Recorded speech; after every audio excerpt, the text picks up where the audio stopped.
नमस्कार, स्वागत है आप सभी का पावर ब्रेकफास्ट में। आपके साथ मैं हूं नेहा आनंद। मंडे मॉर्निंग इंटरनेशनल मार्केट से हमारे बाजारों के लिए कैसे संकेत हैं, करते हैं शुरुआत। गिफ्ट निफ्टी कुछ सुस्ती लेकर ही यहां खुलता नजर आया है। 12-13 अंकों की कमजोरी, 19,700 के है नीचे। लेकिन डाउ नैस्डैक फ्यूचर्स पर नजर डालिए, 46 और 38 अंकों की स्ट्रेंथ यहां दिखाई दे रही है। एशियन मार्केट्स में जापानीज मार्केट निके भी 200 अंक ऊपर है और दूसरे मार्केट्स भी एक सपाट छोटे दायरे में ट्रेड करते हुए दिखाई दिए हैं। आज कमोडिटी मार्केट की भी बात करें तो कच्चा तेल ऊपर है, सोने चांदी में हो रहा है दायरे का ट्रेड। तो क्या कुछ हुआ है बीते हफ्ते अंतर्राष्ट्रीय बाजारों में, कौन से महत्वपूर्ण ट्रिगर्स पर रखनी है नजर, पूरी डिटेल्स लेकर मेरे सहयोगी दीप इस वक्त मेरे साथ स्टूडियो में जुड़ चुके हैं। दीप, मॉर्निंग। अभी तो हम देख रहे हैं एशियन मार्केट्स में ठीक ठाक शुरुआत दिख रही है, लेकिन बीता हफ्ता कैसा रहा है और कहाँ रखनी है नजर? बिल्कुल अच्छा हफ्ता नहीं रहा नेहा, बीता हफ्ता। और फेड की पॉलिसी और कमेंट्री के बाद जिस तरह का बाजार पर दबाव है, उससे पहले थोड़ा बाजार हल्के हो गए, उसके बाद तो ऑफकोर्स हमने गिरावट देखी। हमारे भी बाजार 4 दिन खुले थे, चारों दिन गिरे। और यूएस में भी हमने देखा पिछले हफ्ते 4 दिन लगातार स्ट्रेट गिरावट आपको होती हुई दिखी है। तो कुछ भी ज़्यादा अच्छा नहीं हुआ है और रेट्स और बॉन्ड यील्ड को लेकर चिंता अभी भी बाजार में आपको हावी होती हुई दिख रही है। दैट नहीं था जितना बात रहे हैं यूएस के मार्केट्स के लिए, बट फिर भी आज थोड़ी छोटी हो गई थी। डाउ पर सिर्फ आपने 200 अंकों की रेंज में कारोबार देखा, उसमें करीब 100 अंक नीचे बंद हुआ, बट दिन के निचले स्तर पर जाकर आपको बंद होते हुए दिखा। उसके मुकाबले नैस्डैक, एस&पी थोड़ा बेहतर थे। मामूली गिरावट यहां पर रही, करीब 1.5% आपके लिए उनका स्मॉल कैप इंडेक्स रसल 2000 भी गिरते हुए दिखा। वॉलेटिलिटी इंडेक्स करीब 2% एक्चुअली गिर कर आया है, तो उतना खराब नहीं था। बट हाँ, लगातार 4 दिन से हम देख रहे हैं कि यूएस मार्केट्स वैसे तो खराब रहे हैं। और अगर आप एस&पी और नैस्डैक की बात करें तो मार्च के बाद सबसे बड़ी साप्ताहिक गिरावट आपने यहां पर आती हुई देखी। पिछले हफ्ते की अगर बात करें तो डाउ उतना खराब नहीं था, 1.25% ही नीचे बंद हुआ, बट एस&पी करीब 3% नीचे था और नैस्डैक में 3.5% से ज्यादा की आपने वीकली गिरावट देखी है। तो अच्छा हफ्ता तो बिल्कुल नहीं था जहां तक ग्लोबल बाजार, हमारे बाजारों का सवाल है। अब बात यही है, प्रेशर आपका बढ़ती बॉन्ड यील्ड से आ रहा है। यूएस में अगर आप देखें तो 10 साल की बॉन्ड यील्ड 4.4 से 4.5% की रेंज में है, 4.45 के आसपास इस समय आपको ट्रेड करती हुई दिख रही है। जो इनकी 30 साल की बॉन्ड यील्ड है, सबसे लॉन्ग टर्म टेन्योर वाली जो है, वो आपके लिए 7.75 यानी कि 0.8% पर पहुंच चुकी है। 23 साल की ऊंचाई पर है। साल 2000 के बाद के उच्च स्तर पर आपको ये बॉन्ड यील्ड दिख रही है, तो वहां से कोई भी राहत नहीं आ रही है जहां तक इक्विटी मार्केट्स का सवाल है। हालांकि एक अच्छी बात है, मॉर्गन स्टैनली की ओवर द वीकेंड एक रिपोर्ट आई है जहां पर वो अनुमान लगा रहे हैं कि यूएस में अब दरें नहीं बढ़ेंगी। ये बहुत ही इंटरेस्टिंग रिपोर्ट है। उनका कहना है कि जो आखिरी रेट हाइक्स था वो हो चुके हैं, अब उन्हें नहीं लगता है कि दरें बढ़ेंगी। लंबे समय तक ये दरें बनी रहेंगी, बट 2024 के अंत तक वो एस्टिमेट लगा रहे हैं कि रेट कट्स शुरू हो जाएंगे। तो इंटरेस्टिंग रिपोर्ट आई है कि आगे उन्हें रेट हाइक नहीं दिख रही है। देखते हैं बाजार इस बात को मानता है या नहीं। बट दूसरा जो बढ़ती बॉन्ड यील्ड का तो प्रेशर है ही, दूसरा एक प्रेशर जो यूएस में आते हुए दिख रहा है वो गवर्नमेंट शटडाउन का है। अब तक बाजार इसे इग्नोर कर रहा था, पर पिछले 2-3 दिनों से ये चिंता हावी हो गई है, क्योंकि इस फ्राइडे यानी कि 30 सितंबर तक अगर बजट डील नहीं होती है यूएस में, तो फिर आप एक और शटडाउन की तरफ जा रहे हैं। और अगर शटडाउन होता है, वो भी इस समय जब आपका कच्चा तेल ऊपर जा रहा है, फेड रेट हाइक के मूड में है, इकोनॉमी के दोनों तरफ के डेटा आ रहे हैं, तो फिर इसका बाजार पर क्या इंपैक्ट होगा वो देखना जरूरी होगा। तो ये हफ्ता काफी अहम है, इस डील पर सबकी फोकस रहेगी। फ्राइडे 30 सितंबर तक अगर ये डील नहीं होती है तो यूएस में शटडाउन के आसार आते हुए दिख रहे हैं। इसके अलावा अगर आप बात करें डॉलर इंडेक्स, तो ये 105 के पार है, इस समय 6 महीने की ऊंचाई पर है। कच्चे तेल में हमने पिछले हफ्ते जरूर देखा कि थोड़ा कंसोलिडेशन हुआ, 4 हफ्ते की रैली पर आपने ब्रेक लगते हुए देखा है। बट उसके सामने एक बहुत ही इंटरेस्टिंग रिपोर्ट आई है जेपी मॉर्गन की तरफ से, जो कह रहे हैं कि एनर्जी में आपको एक सुपर साइकिल आते हुए दिख रहा है। इनफैक्ट इनका तो अनुमान है कि $150 तक आने वाले समय में कच्चा तेल जा सकता है। हालांकि अगले साल के लिए 90 से $110 के बीच में प्राइसेस रह सकते हैं। तो ये बड़ा इंपैक्ट है। अब एक तरफ आपके लिए मॉर्गन स्टैनली कह रहा है कि रेट हाइक्स खत्म हो गए, दूसरी तरफ जेपी मॉर्गन कह रहा है कि क्रूड का सुपर साइकिल है और 150 तक क्रूड जा सकता है। तो कौन सही रहेगा और फिर इस चीज का दूसरे पर क्या इंपैक्ट आएगा, काफी इंपॉर्टेंट रहने वाला है। बट नॉनदलेस एक इंटरेस्टिंग रिपोर्ट आपके लिए आती हुई दिखी है। थोड़ा गोल्ड और सिल्वर में हमने मिला जुला कारोबार देखा है। सोना पिछले हफ्ते सपाट था, बट चांदी आपके लिए 2% की वीकली गेन दिखी है। बेस मेटल्स में भी थोड़ा मिला जुला कारोबार था। तो एसेंशियली फेड पॉलिसी का इंपैक्ट तो अब हो गया है। अब यूएस गवर्नमेंट शटडाउन पर बात है, एलिवेटेड बॉन्ड यील्ड और डॉलर इंडेक्स बने हुए हैं, तो बाजार की चिंता अभी भी हावी है। देखते हैं इस हफ्ते कैसा एक्शन आएगा। बिल्कुल नजर रहेगी उसके इम्पैक्ट का, हमारे बाजार कैसे रिएक्शन देते हैं ये देखने वाली बात होगी। धन्यवाद दीप पूरी डिटेल के लिए। आगे बढ़े उससे पहले देख लेते हैं कि शुक्रवार को यानी बीते हफ्ते संस्थागत निवेशकों का प्रदर्शन कैसा रहा है। बिकवाली हाथ लगी है कैश स्पेस में, एफएनओ स्पेस में। विदेशी संस्थागत निवेशकों की तरफ से थोड़ा सहारा आया है। घरेलू संस्थागत निवेशकों का 800 करोड़ के आसपास की खरीदारी कैश स्पेस में वहां पर दर्ज हुई है। तो जैसे ग्लोबल संकेत आते हुए दिखाई दे रहे हैं, उन सबके बीच आज सोमवार के ट्रेडिंग सेशन में आपको क्या रणनीति अपनानी है, इन सब पर बात करने के लिए जी बिजनेस के मैनेजिंग एडिटर अनिल सिंह भी हमारे साथ जुड़ चुके हैं।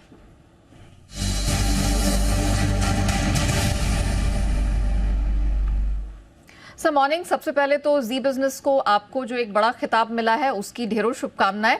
सर अब बताइए मार्केट में कैसे आज प्ले आउट करना है, निफ्टी बैंक निफ्टी कौन से महत्वपूर्ण लेवल्स पर रखनी है नजर? Good morning Neha. देखिए, सबसे पहले तो आपको धन्यवाद और हमारे सारे दर्शकों को धन्यवाद जो अवार्ड जी बिजनेस को मिला है CPAI की तरफ से, सबसे बड़े बिजनेस चैनल का। आप सबका बहुत बहुत धन्यवाद और आभार पूरे विश्वास और प्यार के लिए। जहाँ तक आज के बाजारों का सवाल है, पिछला हफ्ता बड़ा कमजोरी के साथ बीता। 4 के 4 ट्रेडिंग सेशन हमारे कमजोर थे और आज भी हफ्ते की शुरुआत करने के लिए संकेत कोई खास अच्छे है नहीं। जहाँ ग्लोबल मार्केट्स कमजोरी रहे, FIs की तरफ से बिकवाली के आंकड़े हैं।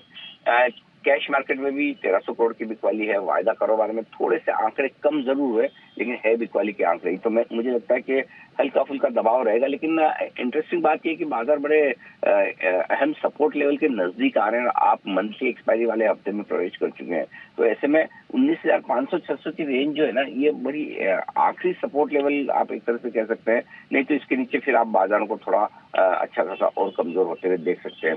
सो आई थिंक एक बार तो यहाँ पर हम आज सपोर्ट लेने की कोशिश करेंगे और जो रेंज है सपोर्ट की वो 19,525 से लेकर 19,600 की है। इस रेंज में आपको हल्की फुल्की खरीदारी और शॉर्ट कवरिंग करनी चाहिए। ऊपरी स्तरों पर 19,750, 19,850 आपके लिए रुकावट के लिहाज से बड़ा परफेक्ट लेवल है और इस रेंज के आसपास आपको प्रॉफिट बुकिंग आती हुई दिखेगी भी।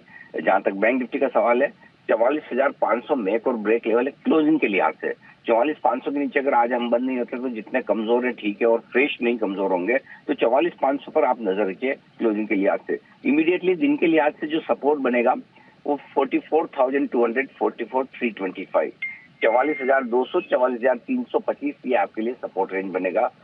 ऊपरी स्तरों पर 44,825 से लेकर 45,000 की है वो रेंज, जहां पर आपको प्रॉफिट बुकिंग आती हुई दिख सकती है। बैंक निफ्टी में असली मजबूती आपको 45,000 के ऊपर ट्रेड करने पर ही पहला संकेत मिलेगा बैंक निफ्टी के लिहाज से भी। तो ये है वो लेवल जिन पर आपको रखनी है नजर। जी, वैलिड पॉइंट से धन्यवाद हमारे दर्शकों को दिशा देने के लिए। तो क्लियरली सर ने स्टेट किया 19,525, 600 सहारा देने वाली बैंड होगी।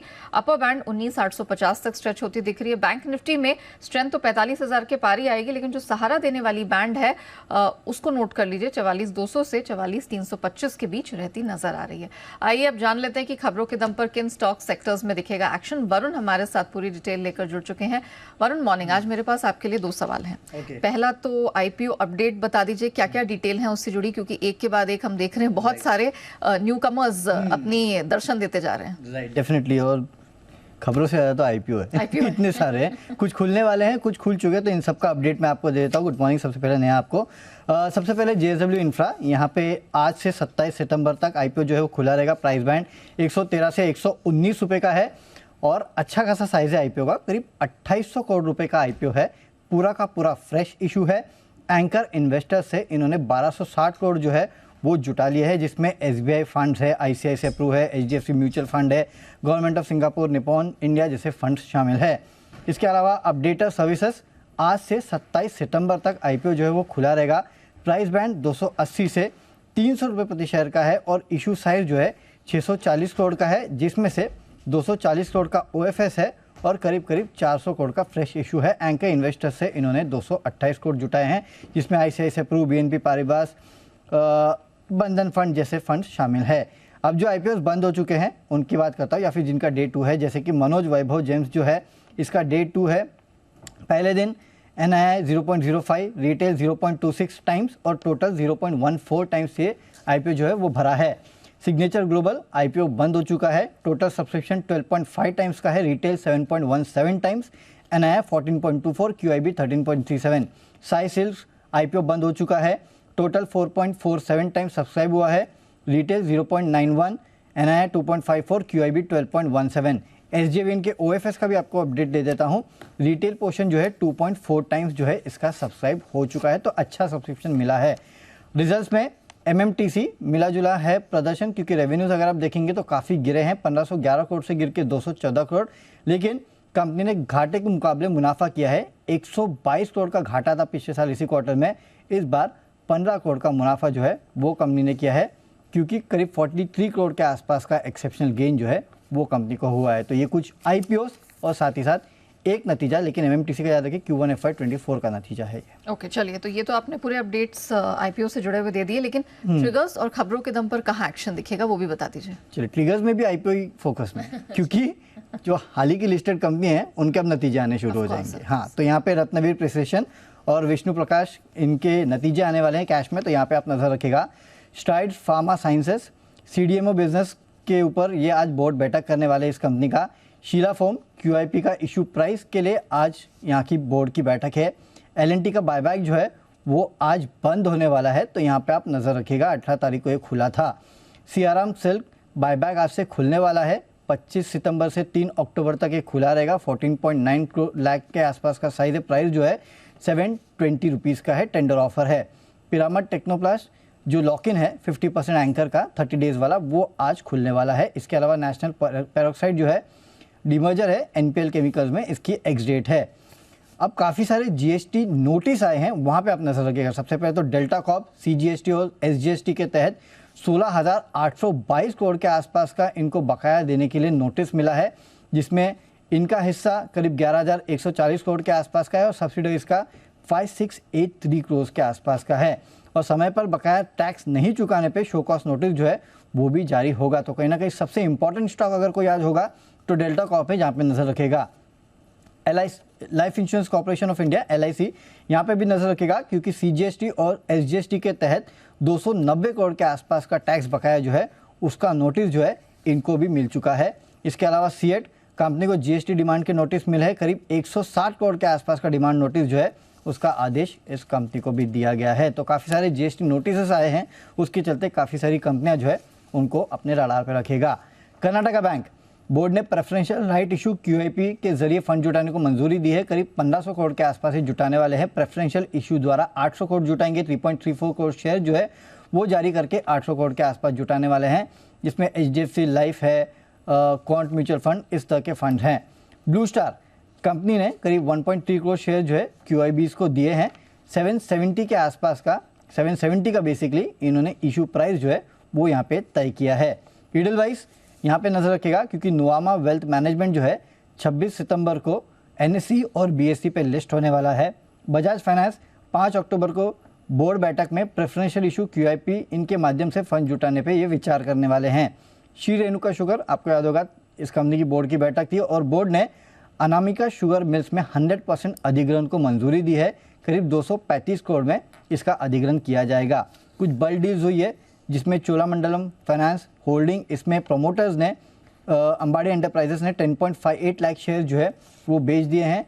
खरीदारी की है नमूरा इंडिया इन्वेस्टमेंट ने करीब 14.51 लाख शेयर्स। इसके अलावा सैमही होटल्स, मॉर्गन स्टैनली ने लिस्ट होते ही 64.67 लाख शेयर जो है वो बेच दिए हैं 137 के भाव पे। SI इन्वेस्टमेंट ब्रोकिंग ने भी करीब 15 लाख शेयर बेचे हैं।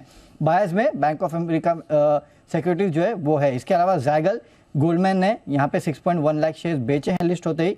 ACM ग्लोबल फंड ने खरीदारी की है और वैल्यू क्वेस्ट इन्वेस्टमेंट ने भी यहाँ पे इस शेयर में खरीदारी की है 8 से 33 लाख शेयर्स। ओके, चलिए, तो ये वो खबरें हैं जिन पर रहेगी हमारी नजर, लेकिन आपके लिए हम एक एक्सक्लूसिव रिसर्च लेकर आए हैं और ये रिसर्च की डिटेल्स पूरी है मेरे सहयोगी कुशल के पास। तो कुशल, जरा बताइए कौन से सेक्टर पर है नजर और कौन कौन से स्टॉक्स को फायदा मिलने वाला है? बिल्कुल नेहा, आप देखिए यहाँ पर फर्टिलाइज़र शेयरों पर ही नज़र वापस से रखनी है, क्योंकि इसके पहले भी जब हमने एक्सक्लूसिव रिसर्च करके बताई थी कि यहाँ पर अगस्त महीने में किस तरह से जो टारगेट था उसके मुकाबले 57% तक की ग्रोथ आती हुई दिखी थी यूरिया, DAP और साथ ही कॉम्प्लेक्स फर्टिलाइज़र में। इस बारी सितंबर में भी फर्टिलाइज़र की जो बिक्री है वो शानदार रही है। इनफैक्ट पहले 15 दिनों में सितंबर के यहाँ पर 46 लाख टन की बिक्री ऐसे चैनल चेक से पता चलता हुआ दिख रहा है। तो जाहिर सी बात है कि अगर आप पूरे महीने का कैलकुलेशन करेंगे तो ये 92 लाख लाख टन होता हुआ दिखेगा, जो कि जो पिछला अगस्त महीना था उसमें करीबन 81 लाख टन ये होता हुआ दिखा था। तो मंथ ऑन मंथ बेसिस पर ही आपको लगभग 13.5% की ग्रोथ यहां पर आती हुई नजर आ रही है। और ऑफ कोर्स रबी सीजन में भी जो फर्टिलाइजर की बिक्री है वो तेज होने का अनुमान है, क्योंकि जो मॉनसून्स डीले हुए थे उसकी भरपाई अब होती हुई दिख रही है और इसी वजह से जो सेल्स है वो आगे चलकर बढ़ सकती है। उसका एक और बड़ा कारण भी है क्योंकि यहां पर जो चीन है उनकी तरफ से कुछ इनके जो यूरिया ट्रेडर्स हैं, यानी कि जो यूरिया के एक्सपोर्टर्स हैं, उनको कहा गया है कि आप अपने एक्सपोर्ट्स को सस्पेंड कर दीजिए। ये सितंबर की स्टार्टिंग में ही ये चीज कह दी गई थी और उसके बाद आप देखिए यहां पर सितंबर में ही अब तक यूरिया के जो फ्यूचर्स हैं वो शिकागो बोर्ड ऑफ ट्रेड पर लगभग 17% तक की बढ़त ऑलरेडी यहां पर आती हुई दिख चुकी है। तो इसी वजह से काफी सारी कंपनियां हैं जिसमें चंबल फर्टिलाइजर यूरिया से इनकी आय का करीबन 60% हिस्सा आता है और पीएन के जो सेल्स है इनकी एक सेगमेंट है वहां पर 34% इनका हिस्सा आता है। एनएफएल और आरसीएफ पर भी नजर रखिए। इंपॉर्टेंट यह है कि चंबल फर्टिलाइजर के लिए कि इनका जो मैनेजमेंट कॉन कॉल हुआ था Q1 का, उसमें इन्होंने साफ तौर पे ये कहा था कि जो उड़ीसा ट्रेन एक्सीडेंट हुआ था उसके बाद कुछ समय के लिए इनकी जो मटेरियल मूवमेंट है उस पर इफेक्ट हुआ था, जिसका इनका पीएन के सेल्स 30% इफेक्ट होता हुआ दिखा था, जो मैनेजमेंट ने कहा है कि इस तिमाही में पूरा हो जाएगा। तो इससे इनके ईपीएस में बड़ा उछाल आएगा, करीबन 8 रुपए प्रति शेयर का ईपीएस में उछाल आएगा और इस बारी एक्सपेक्टेशंस ये है कि एक one of the historic quarters हो सकता है। 22 से 25 रुपए का ईपीएस जो है चंबल फर्टिलाइजर करती हुई दिख सकती है। और प्रीवियस ट्रेंड्स भी आप देखेंगे तो लगातार 2017 से लेकर जनवरी 2022 तक, यानी कि अक्टूबर से जनवरी के पीरियड में लगभग 14% से लेकर 47% तक का ऑन एन एवरेज रिटर्न आपको अक्रॉस ये टाइम फ्रेम में 4 महीने के होल्डिंग पीरियड में लगातार हर साल में मिलता हुआ नजर आया है। ओके, चलिए, तो फर्टिलाइजर स्पेस पर ये रही एक्सक्लूसिव रिसर्च डिटेल्स। धन्यवाद कुशल पूरी डिटेल के लिए। आइए बाजार के एक्सपर्ट्स की भी राय जान लेते हैं और आज हमसे बात करने के लिए सेंट्रम ब्रोकिंग के नीलेश जैन शो में शामिल हो चुके हैं। नीलेश जी, मॉर्निंग। सबसे पहले तो मैं फर्टिलाइजर स्पेस पर ही बात करूंगी। जैसे कुशल ने अपनी एक्सक्लूसिव रिसर्च में बताया, चंबल, एनएफएल, आरसीएफ का जिक्र किया। मुझे जरा बताइए फर्टिलाइजर स्पेस क्या राय बन रही है आज के लिए? Very good morning to Neha ji. बिल्कुल, देखिए फर्टिलाइजर स्टॉक्स पिछले कुछ एक दिनों में लगातार वहाँ पे एक्शन देखने को मिल रहा है। इनफैक्ट लगातार 2-3 सप्ताह हमने वहाँ पे तेजी देखने को मिली थी। तो ओवरऑल स्ट्रक्चर जो है वो है पॉजिटिव साइड में। थोड़ी सी डिक्लाइन हालांकि पिछले 3-4 सेशन में हमें देखने को मिली है on the back of profit booking. I think risk and reward थोड़ा अभी फेवरेबल है। तो इन लेवलों पर एनएफएल, चंबल फर्टिलाइजर, आरसीएफ, ये सारी स्टॉक्स है जहाँ पे नजर रखे चल सकते हैं। अगर थोड़ी सी डीप और मिलती है तो और वहाँ पे खरीदारी के मौके बनते हुए नजर आ सकते हैं। ओके, तो बाय ऑन डिप्स की रणनीति अपनानी है फर्टिलाइजर स्पेस और खासतौर से एनएफएल, चंबल, जिनका जिक्र अभी एक्सक्लूसिव रिसर्च में हुआ। आपको क्या पसंद आ रहा है इस मार्केट में? आपकी बेस्ट पिक्स कहाँ से आएंगी? बिल्कुल, देखिए फार्मास्यूटिकल स्पेस थोड़ा सा बेटर प्लेस नजर आ रहा है। ग्रैनुअल्स एक पर्टिकुलर काउंटर है जहाँ पे काफी अच्छे बिल्डअप लॉन्ग साइड में देखने को मिले थे। इसे लॉन्ग करने की सलाह होगी। 336 के आसपास की क्लोजिंग देखने को मिली थी। ऊपरी स्तरों पर 345, 348 तक की अपसाइड यहाँ पे बनती हुई नजर आ सकती है। 329 रुपए का यहाँ पे स्टॉप लॉस रख के चलना होगा। 329 की स्टॉप लॉस से ग्रैनुअल्स में खरीदारी करने की सलाह होगी। उसके अलावा देखिए आईटी स्पेस में भी काफी अच्छा मोमेंटम हमने देखा था। टेक महिंद्रा एक आउट परफॉर्मर था, इसे लॉन्ग करने की सलाह होगी। 1320 और 1340 तक की अपसाइड यहाँ पे देखने को मिल सकती है। थोड़ी सी डिप मिले तो इसे लॉन्ग करके चले। 1280 का स्टॉप लॉस होगा। ऑलराइट, धन्यवाद नीलेश जी हमारे साथ जुड़ने के लिए, वो बेहतरीन पिक्स देने के लिए। ग्रैन्यूल्स पर रखिए नजर। 345-48 के टारगेट के लिए करे खरीदारी। टेक महिंद्रा 1320 से 40 तक का लेवल ऊपर छू सकता है, खरीदारी करे 1280 के स्टॉप लॉस के साथ। कमोडिटी बाजार की रणनीति समझते हैं और मोतीलाल ओसवाल कमोडिटीज के अमित सजेजा हमारे साथ जुड़ चुके हैं। अमित जी, मॉर्निंग। कच्चा तेल रेडार पर है। हल्की सुस्ती हमने वीकली आधार पर देखी, लेकिन दायरेबंद ट्रेड है, मजबूत कारोबार है। आज क्या करना है? जी, गुड मॉर्निंग।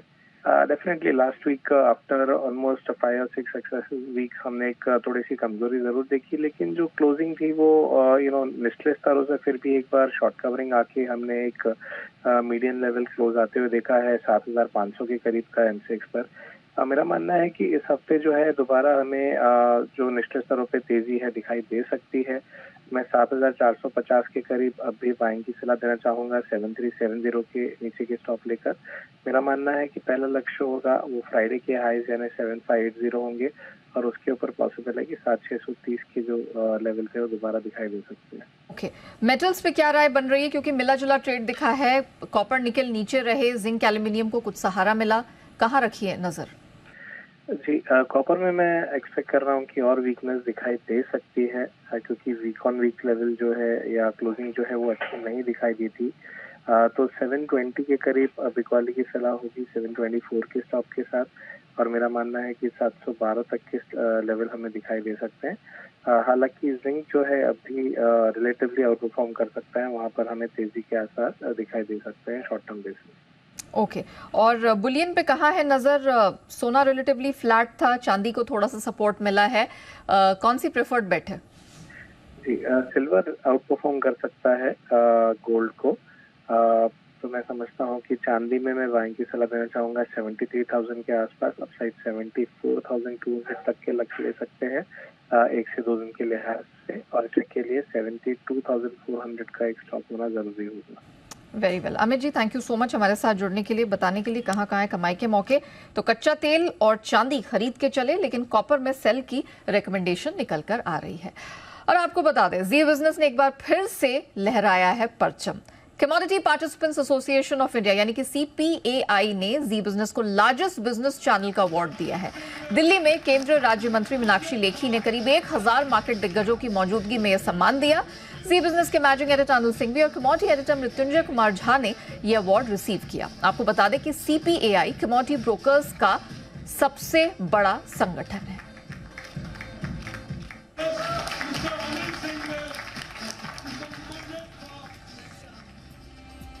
और इसी के साथ पावर ब्रेकफास्ट में इतना ही, मुझे दीजिए इजाजत, लेकिन बने रहिएगा जी बिजनेस के साथ।